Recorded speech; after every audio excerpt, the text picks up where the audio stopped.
Hello, welcome to Daniel Bayon's Views of Wrestling.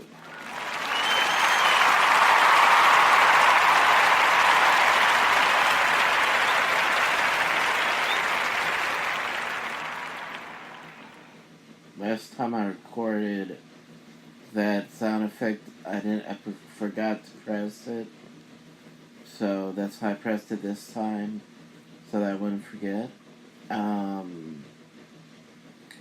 I forgot that simply put that I was supposed to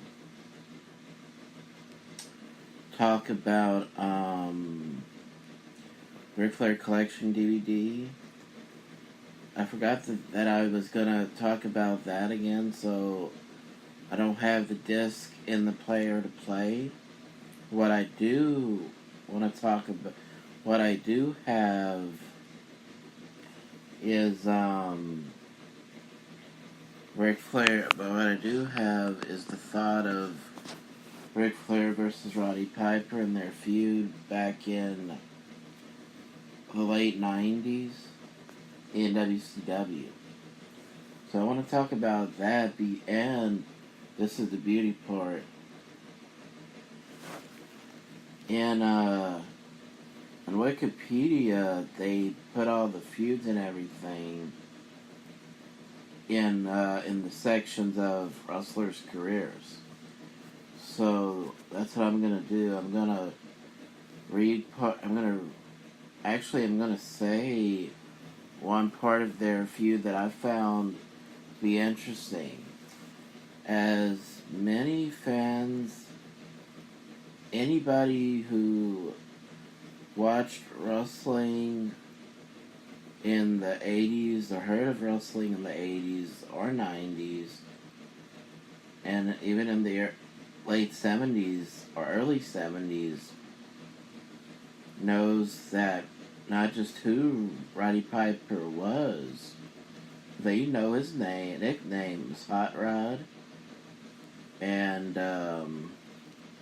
that I don't think anybody called him that until he was in the WWF, as it was called at the time. So what I remember the most from their quote feud in WCW was when they put a mannequin, dressed him up like Roddy Piper. A couple of times Ric Flair had a woman come out and say, I don't know why they call him a hot rod. And I remember how funny that was, especially that one lady she was not just, by the way, both times he had gotten a blonde woman to talk about him in a negative way. And the second blonde, I'll just be honest, I don't know how much acting experience she had. So I don't know if that's how she really was or if it was just the way they told her how to act. But talk about a dumb blonde. Just the way she came off was like she didn't really know what she was saying or how she was acting or anything. It was like she was stupid. So that's really what made her funny. But what I liked about the second time was when he thought he had a mannequin only by him, Roddy Piper was right behind the mannequin, so he was able to come out and start fighting with them. What I do remember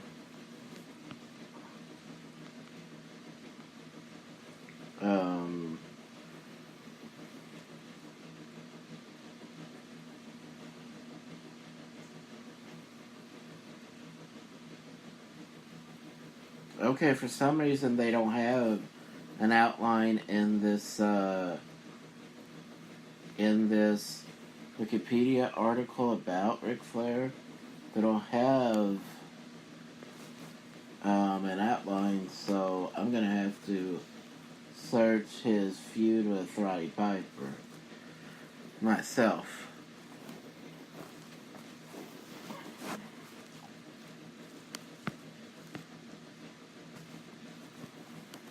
What I do remember, however, was how I never really saw. Excuse me. I remember now. They had one match. They had one pay-per-view match I couldn't see because even though my parents ordered the pay-per-view, the weather was bad. So I couldn't. So even though we had ordered the pay-per-view, I couldn't see it. I really only remember one scene of the entire pay-per-view, and that was the Kurt Hennig turning on Diamond Dallas Page when he was supposed to be his tag team partner. So I couldn't see Ric Flair versus Roddy Piper in that pay-per-view, and if I'm not mistaken, it was Bash at the Beach of that year. And summer and swimming and everything that summer details. So swimming, even though I never swam, I did love to go in the pool. So that was another reason I love Bash at the Beach, was because it reminded me of swimming. And what I do remember was how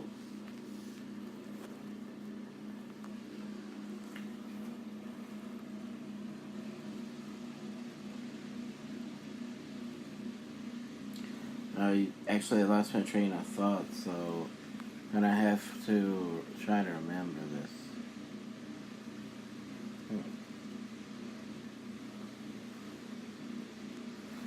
I believe what started the feud was actually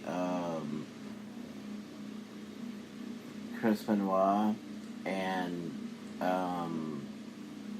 Steve McMichael getting upset with Piper and fussing with him, and then they all three jumped Roddy Piper. So I believe that's what started the feud. And no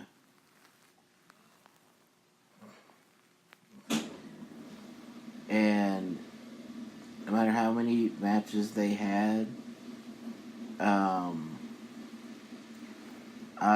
the one match I wanted to really watch myself because of the weather being so bad that you couldn't see it, was that Bash at the Beach pay-per-view match they had.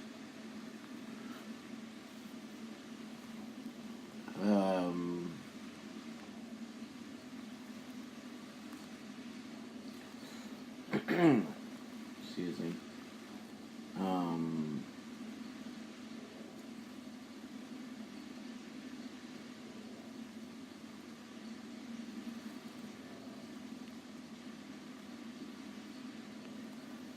So, okay.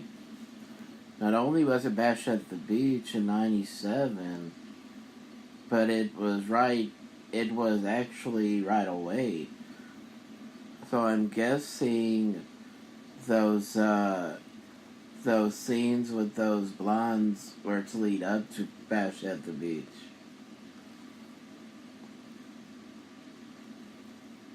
He took a hiatus, Piper did, from TV before making his return on the September 8th episode. And that's where he was appointed the new on-air commissioner, WCW. He briefly resumed his feud with Hulk Hogan, beating him in a steel cage match at Halloween Havoc. Let's see.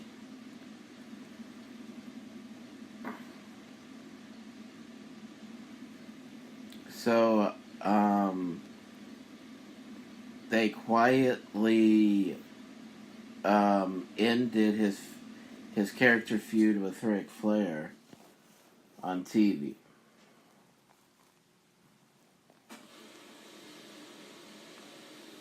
Um,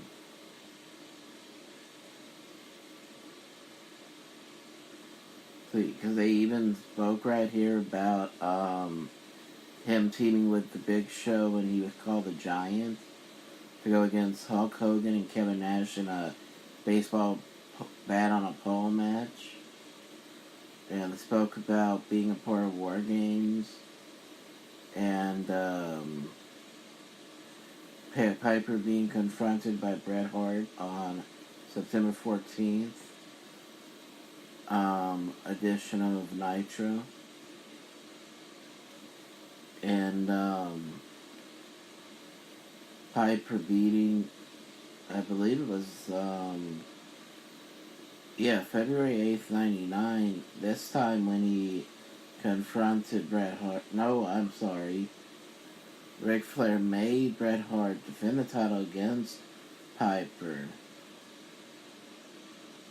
Then this made made Roddy Piper a 3-time U.S. Heavyweight Champion. So yeah. That was one match I always wanted to look at for the sake as a fan of Ric Flair's, just to see how he would go against Roddy Piper, because he was almost like, well, actually, despite how Eric Bischoff booked, despite how he treated Hogan, Hall, and Nash, Ric Flair and the Four Horsemen, even in the middle of the NWO's dominance, they were still, in a lot of ways, they were the glue that was holding everything together. Because there were a lot of times where I believe fans got tired of the NWO and they wanted more of the Horsemen.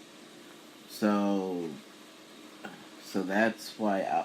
So that's my take on it, is that the NWO had more members than the Horsemen did, but the Horsemen had more longevity. So that's why I believe the Horsemen are the best ever. They found a way to stay long together.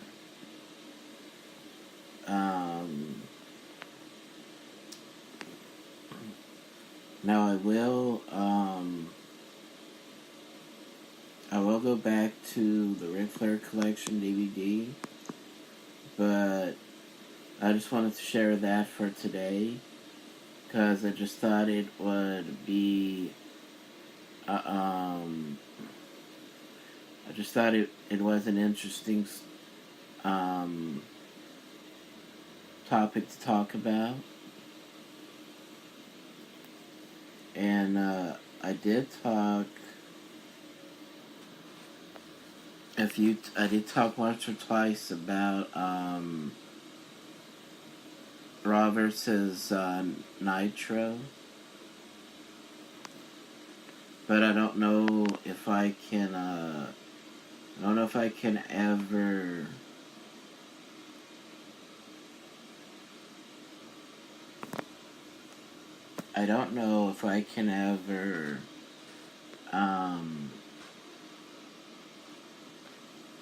download those episodes and add them on here. So what I'm gonna do is I'm gonna look back. No, that would take too much time, so I'm going to just I'm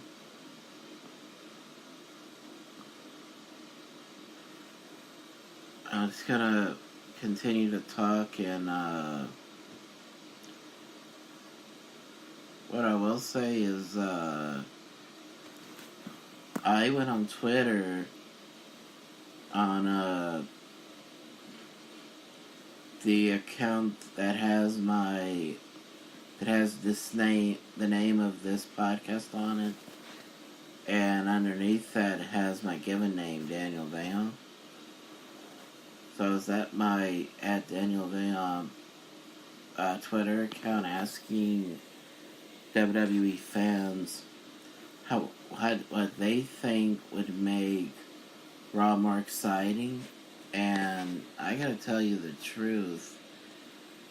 I love watching wrestling, as everybody knows. I love to watch old shows. I love to watch the newer shows too. But I have to be honest. Sometimes it's too. I don't know if it's hard to watch, but it's hard. It's not hard to watch the action because the action itself is my main reason for watching it. However, sometimes the way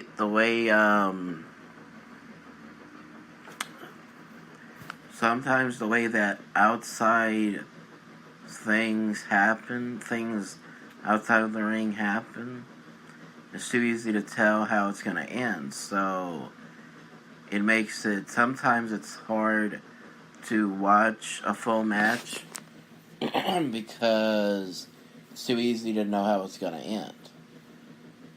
But the wrestling part itself, I do love to see. And the reason I'm even bringing this up is because I think it's an important topic to talk about. SmackDown on TV, it's easy to call Raw the A show because it's the flagship show, and it's even easier to call it the A show whenever their team whenever their team or their superstars beat the SmackDown superstars in most of the matches, and SmackDown only won one match, the kickoff show at Survivor Series this past Sunday. It's easy to call it a show in those respects, but by the way, since this is not just views of wrestling, but this is also, I like sometimes to talk about sports too, if I can. Last night, my home state team, the New Orleans Pelicans, beat one of my favorite teams, the San Antonio Spurs, by 14 points. Now, I don't know how to judge the basketball teams like you judge football, because it's a different sport. It's a different schedule, and the playoff schedule is even different than football. So I don't know how to compare. So I don't know how to really judge who has a strong chance of making the playoffs this year. But I know one thing. Before the New Orleans were renamed the Pelicans because the Hornets went back to Charlotte, North Carolina, I know that they would always go to at least, I believe, the third or fourth round of the playoffs before they got eliminated. So I'm hoping that them playing this well against the Spurs and winning this well against the Spurs, hoping it's not just because of it being this early in the season. Okay.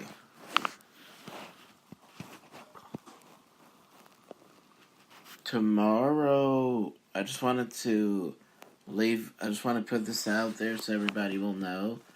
On my pay-per-view podcast. I will be coming on here tomorrow for my pay-per-view podcast to talk about Survivor Series 1990.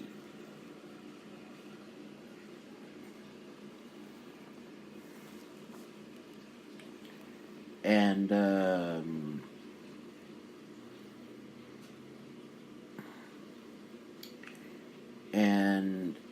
that is actually same year that The Undertaker first showed up as The Undertaker. I'm going to be talking about all those matches plus The Undertaker's debut. And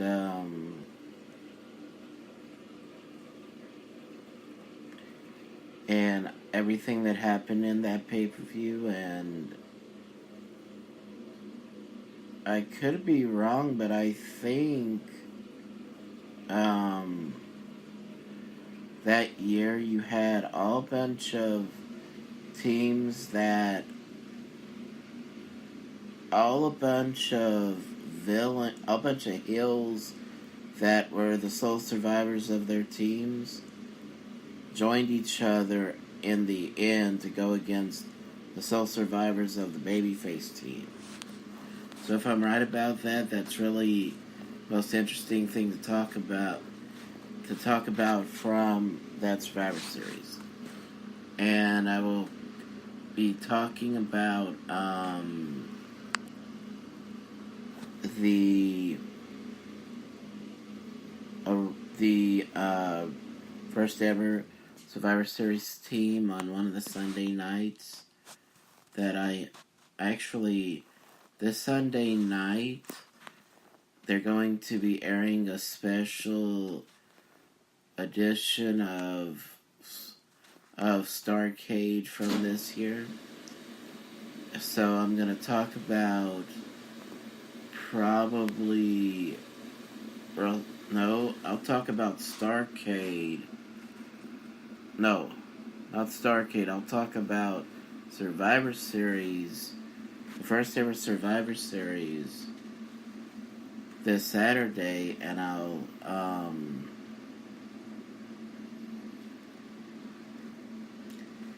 and because that was a part of my poll on Twitter, so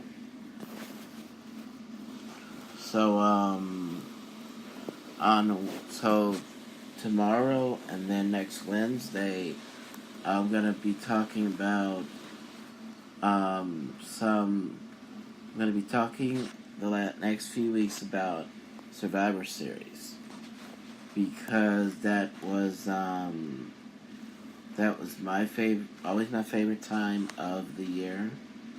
Talk about Survivor Series. As a kid, there was Starrcade and was Survivor Series. Starrcade for WCW, Survivor Series for the WWF. And World War III was in the month of November also. So that's what I really love about this. Love to talk about is because of what I grew up watching. So, by the way, I just realized they didn't play music.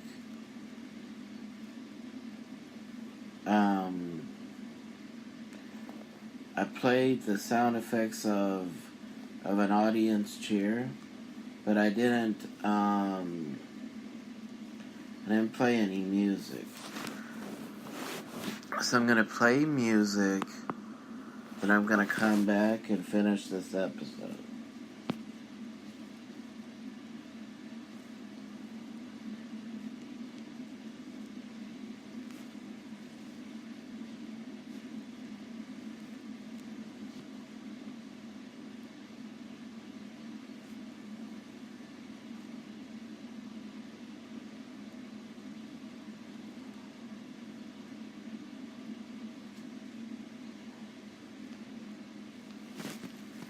So I had to stop it right there.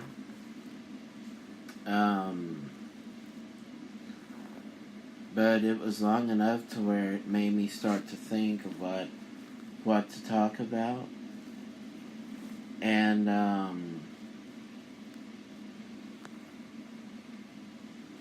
I'll just be honest with you. Um, I want to do, instead of a breakdown of a show, of a live show, I want to start doing a watch. I think it's what we call a watch along on Twitch.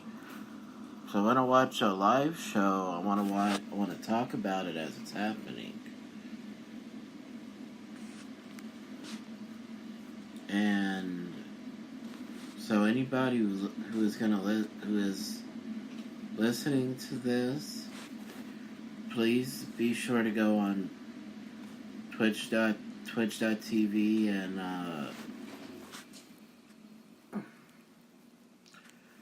I really don't know. I'll send a notification on Twitter and Facebook, but I really don't know what my Twitch name is, or Twitch channel name. So that part I can't share, but I will say how tonight SmackDown Live is airing. I want to talk about what I see on SmackDown Live, and I'll leave all the old shows. I'll leave the old shows and videos for here on Spreaker. Okay. I'm sorry, and this is probably why I don't have a lot of listeners, is because of how a lot of times I forget what I want to say, or I don't write down what I'm gonna say, because I don't really write, I just talk.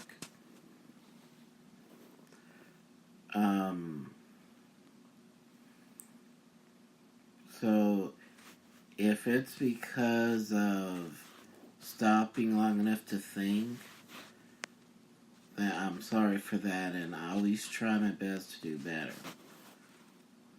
Okay. But I will say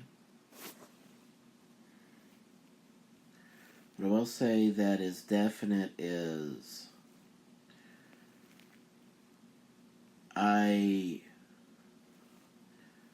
when there is no Raw, no SmackDown playing on TV, when there is no TNA, when there's no Ring of Honor, when there's no new shows playing on TV, that is the day where I talk about the old videos on my podcast. So it'll be Wednesday on either Daniel Vaughn's Use of Wrestling or the pay-per-view, my new pay-per-view show. Wednesday, and then Saturday would be the most logical time, because I can watch and talk about any old video on Saturday, watch and then talk about it, because we don't do anything on Saturdays. So I'm going to talk about Raw versus Nitro, and I'll probably talk about 2 episodes of that, because I already did 1 episode, so on another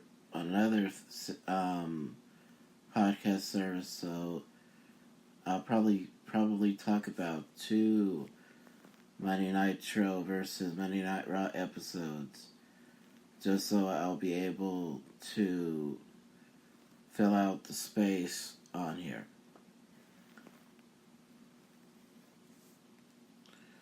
Okay, I'm gonna press this another effect, special effect, and hold on for a second. I don't know what this is. I'm just testing it out.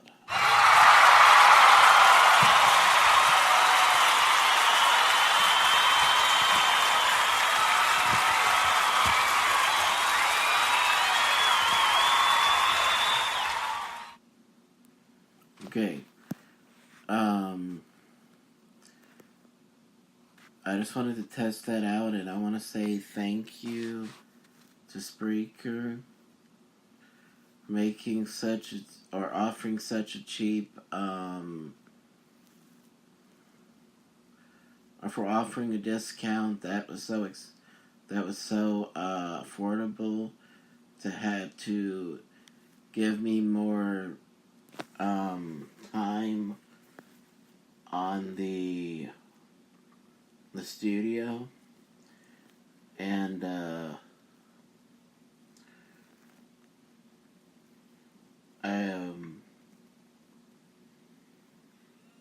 thank you to everybody who listens to this. The more listens, the better.